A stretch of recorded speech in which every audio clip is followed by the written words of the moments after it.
Oh boy, the canceled Nintentards are at it again. They do not want you giving Mario Kart World a fair review because they don't want you to incorporate the overpriced $80 price tag in that review. Let's get into it. We're ready to deliver more than 15 million if the audience is demanding more than 15 million. So we'll see what happens with that. Nintendo already putting out public apologies that they can't meet demand. So yes, only in Japan because they have a gaming welfare system out there, which we're forced to subsidize, which you're okay with ripping off your own people. Review bombing that I really saw much of or was curious about was when it was Tears of the Kingdom, and seeing all those 1s, 2s, and 0s saying that it's just DLC. Well, it was only an expansion to Breath of the Wild pretty much that they sold at full price, actually over the full price mark.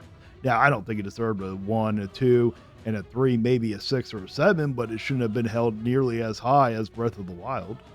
Even based on that logic, let's just say, to be clear, Tears of the Kingdom is not DLC. Yes, it is. It's an expansion, overpriced expansion at that point. It's a massive ass game. You could have they could have literally made the whole game in the underworld. If it's DLC, it's the greatest DLC ever made. Yeah. Yes, it was a very great expansion, but most of the Tears of the Kingdom part wasn't nothing compared to the Breath of the Wild part. They incorporated so much of the Breath of the Wild into it. I have to take it literally in the sense that, like, do you even know what a 0 is? Even if the things that you're complaining about are true, do you know what a 0 is? Nowhere near should Tears of the Kingdom been at a 0. A 0 means the game is broken, or if they gave you the wrong game entirely. If you literally bought a game that was supposed to be Tears of the Kingdom, and let's say they put Metro Prime Remaster on it instead, I don't know if that one came out by then. Well, let's just say they put an entirely different game on there, then yeah, then it should be a 0. Do you know what a 1 is, a 2 is? Obviously not, because these reviews make no sense. And obviously, it's not going to hurt The Legend of Zelda. I agree with you, but it's not going to make any sense. It didn't make any lick of difference to Tears of the Kingdom. The only reason why you're complaining about it is because you're worried that it's the same thing's going to happen to Mario Kart World, which I do think that it will be review bombed. And I hope that people actually put that $80 price tag into it. Yeah, there's plenty of people that will go in and don't even own Mario Kart World because they didn't get a Switch 2 at launch. They're going to go in and start to give them 100 5 out of 5s on Mario Kart World. And that's just as bad. You shouldn't do that. No, but you'd be probably perfectly okay with them doing that to boost that score, because we know you're going to give it 100. We know you're not going to give it a fair score, because the reason why is if someone buys the game through you, like on your link, you get a commission for it. So you can't even be trusted. Your opinion means absolutely nothing. You've been corrupted. Even though you're probably going to eventually own the game and maybe still feel that way, it's still, you shouldn't artificially boost. But I bet you it gets bombed for the price, and it should. Now, I do think that if you have never played the game, though, you shouldn't even give a review on it. But if you have played the game, the price should take into effect about how that game gets reviewed. Because with me, when it comes to like a $70 game, if I don't get at least 20 hours out of it, it don't matter how amazing it is, the game wasn't worth it.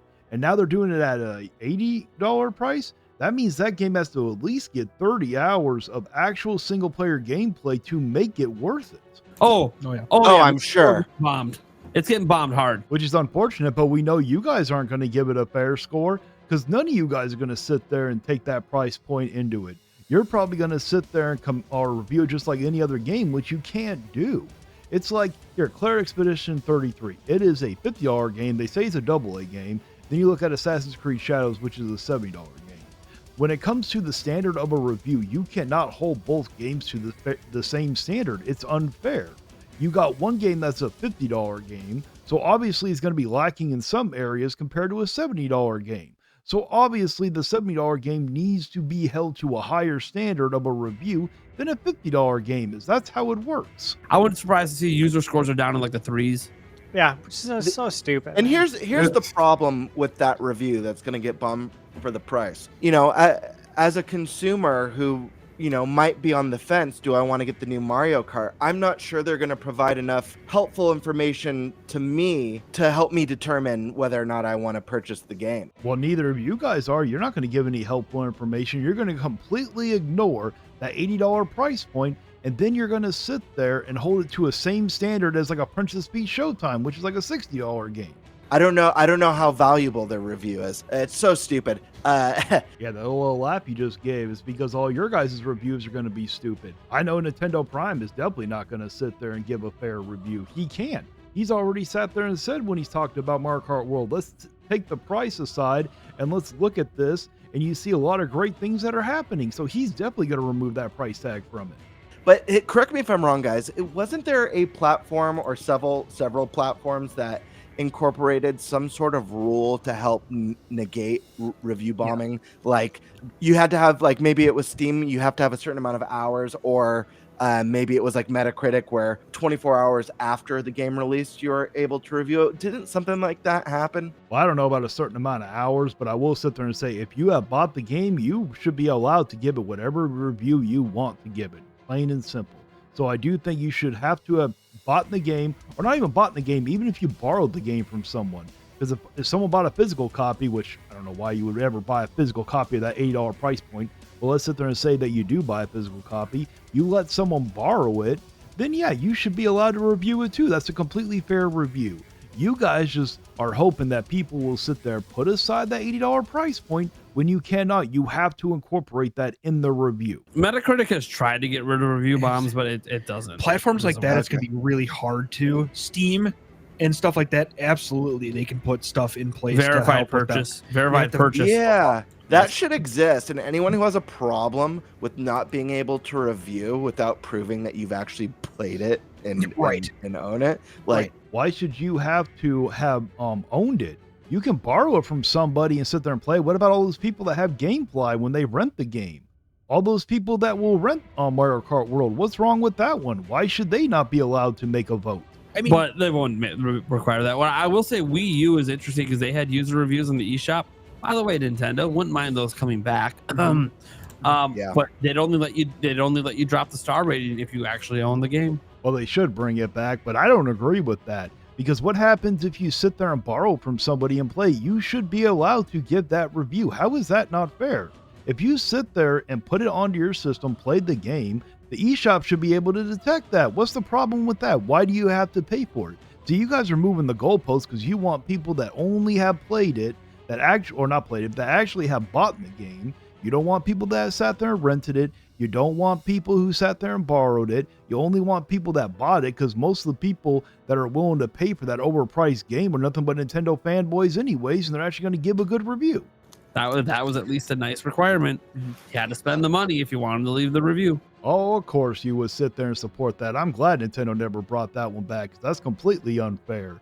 You know, and what about all the people that got their copies from Davy Jones? Shouldn't they count? Stash, you're ruining my life right now. I love it so much. Stash right now. I'm trying to ignore him. I'm at least lucky.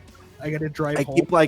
I keep almost choking on my saliva. I'm not even joking. I don't know why you're choking so much. You should be used to having things go deep from Doug Bowser alone. And yeah, you know what, Stash? That is a little mean to eat airheads in front of a bunch of fat. You do realize that you shouldn't do that. But you know what I know who he reminds me of? He reminds me of a bootleg version of Dr. Robotnik from Sonic. So my thing about review bombing is, one, you usually know it's going to happen before it happens because you can see it all over the internet. Oh, Mario Kart. Yeah, it's already coming. Yeah. Oh, of course it is. And it's not because it's Mario Kart World or it's a Nintendo game. It's because it's an $80 game when it shouldn't be. And honestly, I think that people should at least give it a 5 for it being $80. It's and I think it's absolutely the most dumbest thing ever. I don't understand why people spend their time not buying something, but spend all their time typing in how they don't like something. Like, that doesn't... Oh, I know you're not that dumb. I know that you know the reason why they're doing it. You're going to sit there and probably make it seem like, oh, because it's Nintendo. No, it's because it's overpriced and it's going to ruin it for everybody else across the whole industry. That logic makes no sense to me. I don't support this, or I don't like this, so I'm going to spend my time over here talking about how I'm not going to buy it and how it's bad and how you shouldn't buy it or how you shouldn't support it. Just don't support it. Well, in this case, it's a little different because you got to understand that if this game does significantly well, it's going to set the standard for the rest of the industry. And you have to know that, but you don't care. Dude, go, spend your time playing games. That's what we're all here to do. Spend our time playing games. So it's it's weird to me, man. It's so weird to me that people spend their time doing that kind of stuff. You only find it weird because it's a Nintendo game. And also, you guys all have huge followings, so you guys should actually care about your subscribers and be looking out for them. But unfortunately, your subscribers can't see through your BS. They don't see how you guys are using them and brainwashing them. And even in movies too. I think movie bombing and stuff like that. I think it's all dumb. Why waste your time? Why waste your time doing those kind of things? I think it's dumber to do that than to do petitions of certain things when there are certain things that sell really well.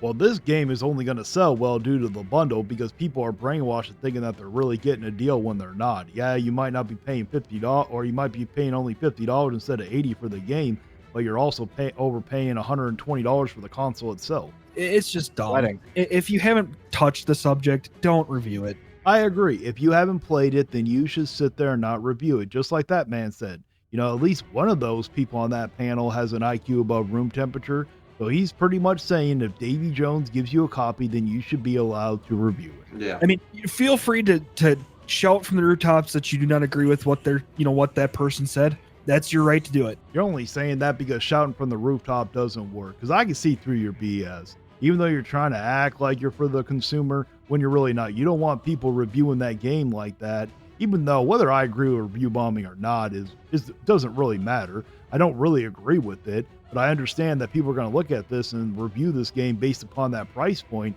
but none of you guys are actually going to put the price point into it. So screaming at the rooftop doesn't do anything, but review bombing it kind of does. Well, I mean, it really doesn't, but it's going to keep you guys from sitting there being able to use it like, oh, well, look at the meta score. Look at this score.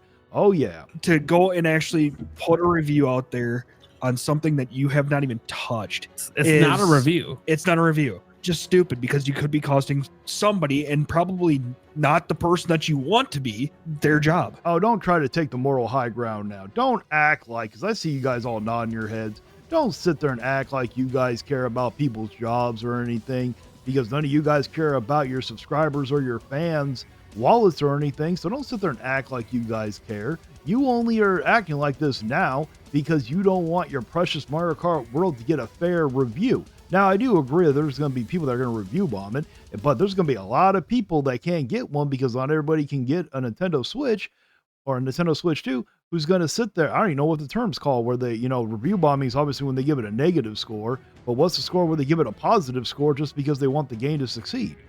Also, you could be robbing people of fun too. It's like, dude, just like what you like and let other people like what they like. That's a good and point. Leave it alone. Like, So are you guys. You guys are sitting there robbing people of fun. Think about it. If you guys would all push back and say, no, this game should be no more than $60, that extra $20 can go towards another game that could be fun. But no, you're helping brainwashing these people from Nintendo to sit there and be like, this game is worth $80. Please sit there and pay the $80. your average consumer might go on one of those sites and just not know and see all those zeros, ones, and twos, and be like, maybe never mind. And that could potentially be a game that they absolutely adore. Sure, you are correct at the correct price point, but I guarantee they're going to look at that and then they're going to sit there and look, like, let's say that the game gets an amazing score. They're going to look at that, then they're going to look at the price tag. It's like, how is this going to be amazing? And I guarantee you the average consumer also probably watches YouTubers who give an honest review. The unfortunate part is they don't know how to tell the difference because none of you guys are ever going to give an honest review. Get a life. Aw, poor little Nintendo baby got a little triggered there, trying to act like you're a big man for once in your life. Well, that's it for my reaction. Let me know down in the comments if you agree with me or not. Please like, share, and subscribe. And until next time, stay vigilant.